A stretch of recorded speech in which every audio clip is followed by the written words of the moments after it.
Good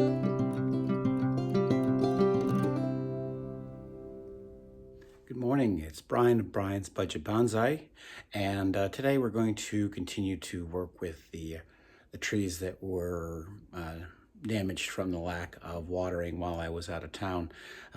Coincidentally, this morning was first rain we've had in over a week, so we went a week without rain, and of that week, 4 of those days I was out of town, and these trees did not get any water for those 4 days. So we're going to take advantage of the fact that we're going to, do some defoliation to also then do a little branch selection. If these trees survive, I want them to, to at least be putting their new growth in where I want them to grow. So we have here is the Crepe Myrtle. I have already gone ahead and removed all the dry leaves. They were so dry they basically just crumbled as I ran my hands up and down the branches. This is my Viburnum Snowball, and some of their leaves are still not quite dry. They've dried out a little bit, but they are not.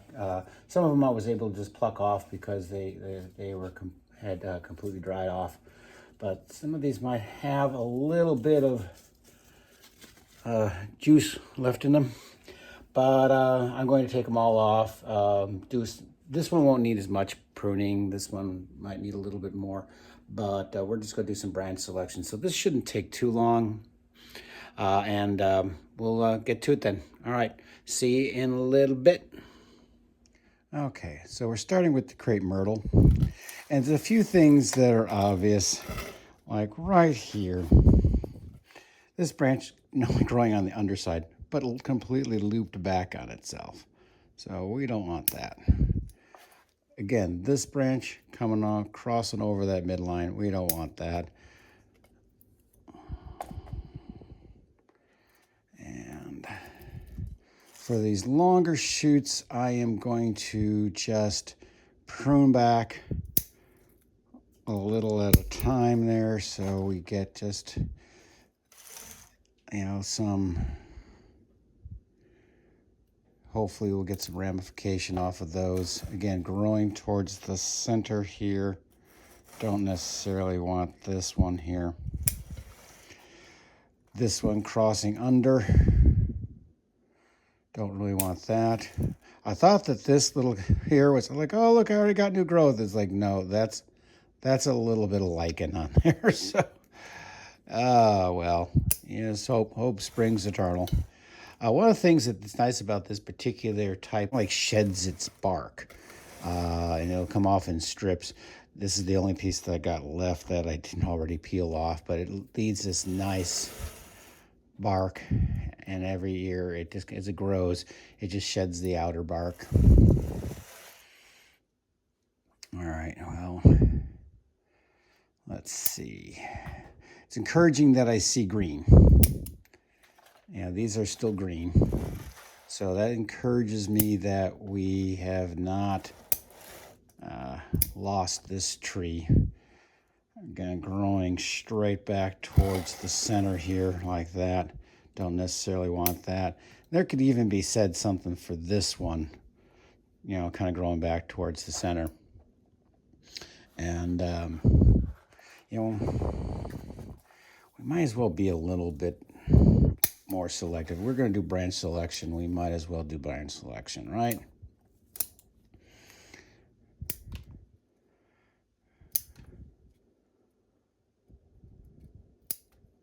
That's a dead stub. We're going to get rid of that. Okay, that one's pruned up pretty good. Let's move on to this one here. Again, anything that's growing towards the center, we're not going to, we're going to use those. Again, growing back towards the center, don't want that. Going to cut that one off. It's starting to grow towards back the center, but I might be able to get it to redirect in that direction.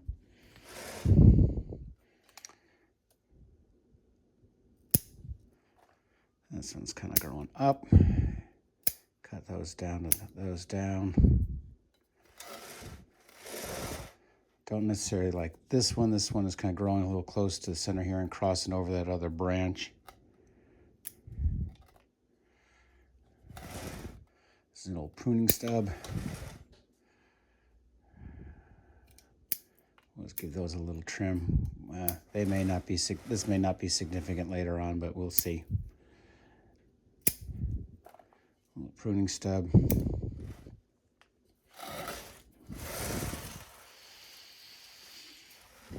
I think I'm going to get rid of this branch here. I mean, technically this is, you know, somewhat near my front here.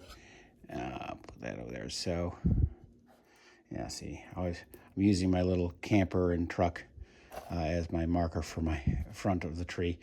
And if that's the front of the tree, then these branches right here kind of obscuring the trunk line. You know, this is, you know, the first branch, and we got a back branch. This branch here, hopefully I can move this one in this direction. And then we come up here towards the apex.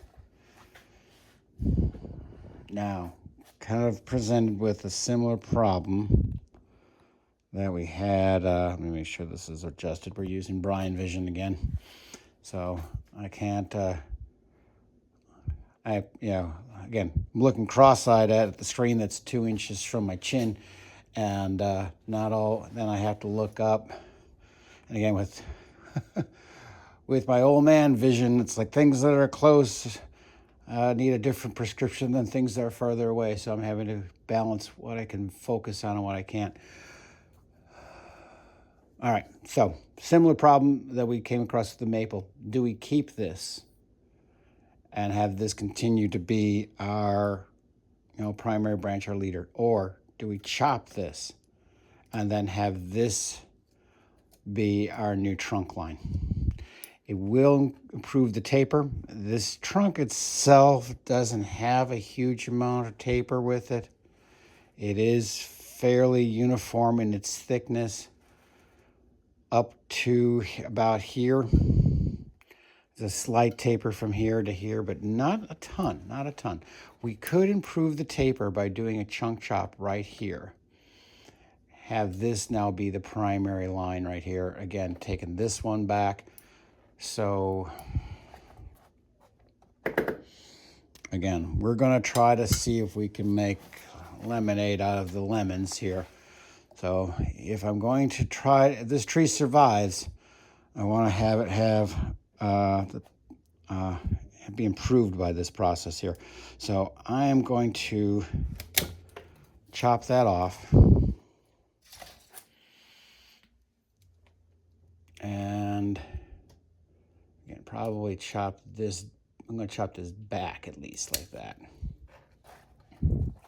At least for now. Okay. Going to take that one off of the base of that root, of that branch. Okay, we got branches to either side. That's good. I might cut that back just a little further so that we might even just cut that back. I think at that point, having something that thick, if I want this to be my leader, I really don't want that competing with it. Let's see. I'm going to make a little bit more of a, come out with that one right there. See if I can just, there we go. Okay, now for my cut pastes and stuff like that, I do have the wood glue, but it is also, as I said, raining today.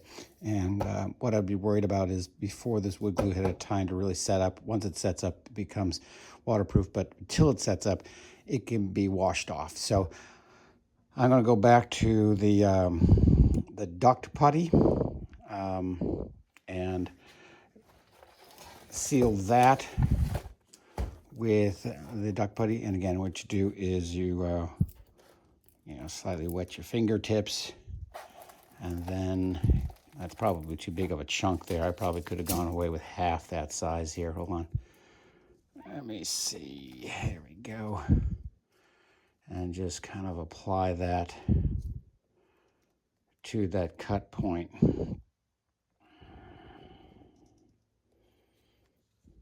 Now, I was thinking of putting the wood glue on the cut points there, but because it is actively raining out now, I don't want this to wash off before it has a chance to cure. It is, once it cures, it's waterproof, but until then, it is it can be washed off. And so I'm going to go back to using a little bit of the cut putty that is made of duct putty, actually, for sealing duct work. But I'm just going to wet my fingers a bit and just push this down onto there. All right. Okay, so that'll seal that. Now, similarly, I do have the official cut paste here, and this might hold up a little bit better to the rain. For just the little dabs will do you on the ends of these little ones. And these aren't going to lose as much moisture as that. I might cut putty that one too. That's a little bit bigger. These little tips though,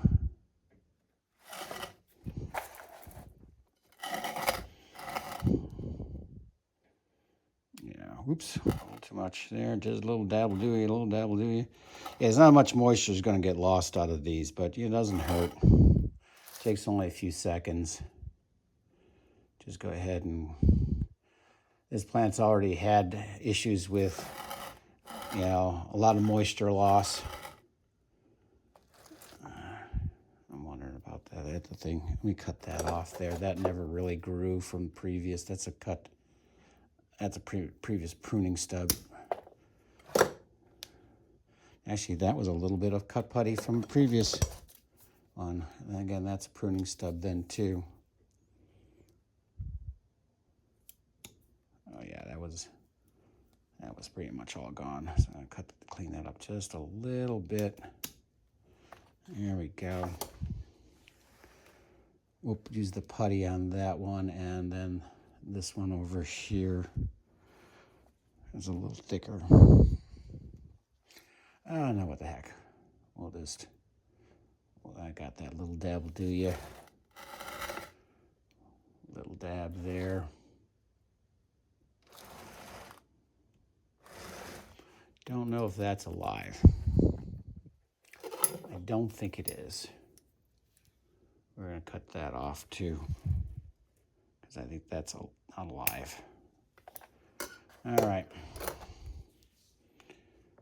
Little dabs here, little dabs there. Okay. Make sure I find out where I left my cap. I'm always losing things. All righty. So that cleans up the Crepe Myrtle. Some branch selection, choosing a new leader. And again, if it survives the fact that it lost all its leaves in the middle of summer due to unanticipated drought conditions, then it'll hopefully do better in the long run. But again, first things first, get it on the bench. Keep your fingers crossed over the next month. Hopefully we see some new growth that'll regain some of the strength in this tree before fall time. But again, it is near the end of August, so we don't know. Okay, so now the Snowball Viburnum. We're going to start off by just cutting off these drooping leaves. This has got a lot as much on them, but this will give us an idea. See what is going on in here. Again, these are not the dry ones. They completely dried out. I was able to pull those off with just my fingers. These ones, because they still have a little moisture in them, are a little bit more flexible. But they, so if I was worried that if I was going to pull on these, they'd tear rather than just break off. So, alrighty. Again, this is my supposed front. Again, I'm kind of going with that design here, like the open palm. So again, this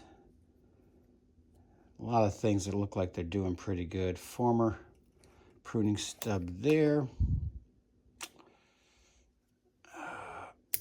I'm going to just prune back.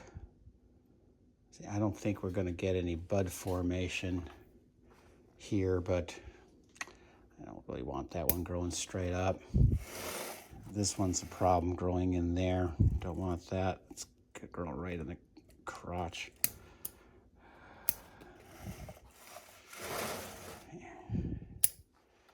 Okay.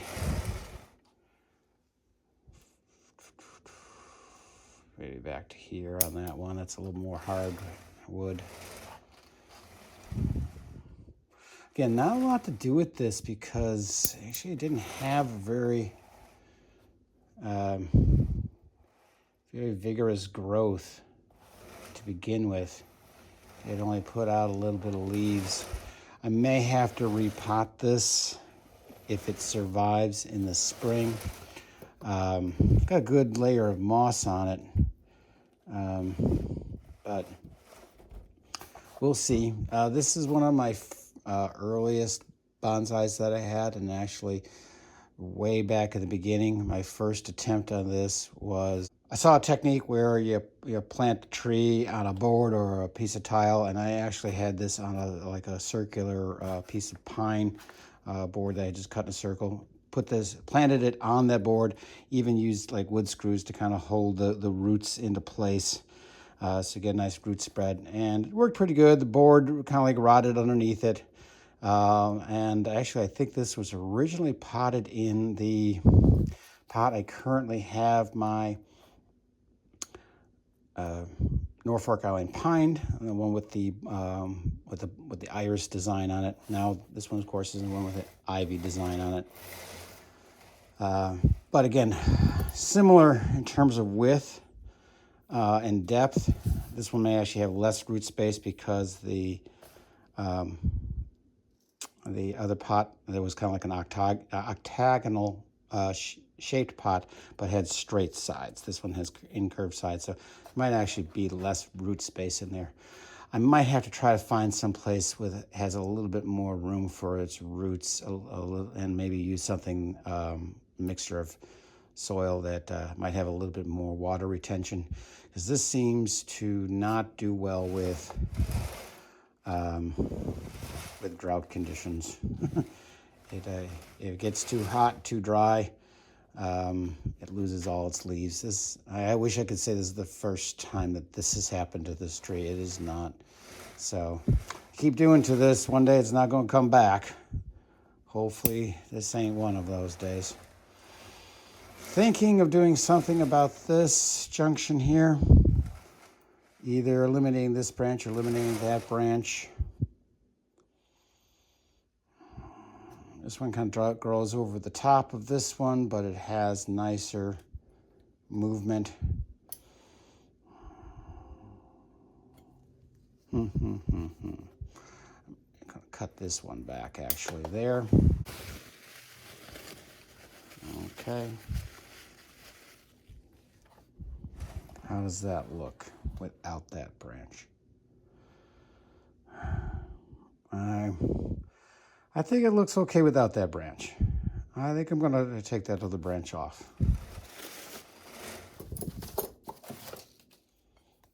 Get those ironwoods in there. Bingo. And again, because of rain, I'm going to get a little bit of a little putty ball about the size of a pea. Wet the fingers a little bit. And then just squishy. There we go. Okay, that's it for now on this one. That's all for now. Again, this is Brian of Brian's Budget Bonsai. Just stay cool and happy bonsaiing.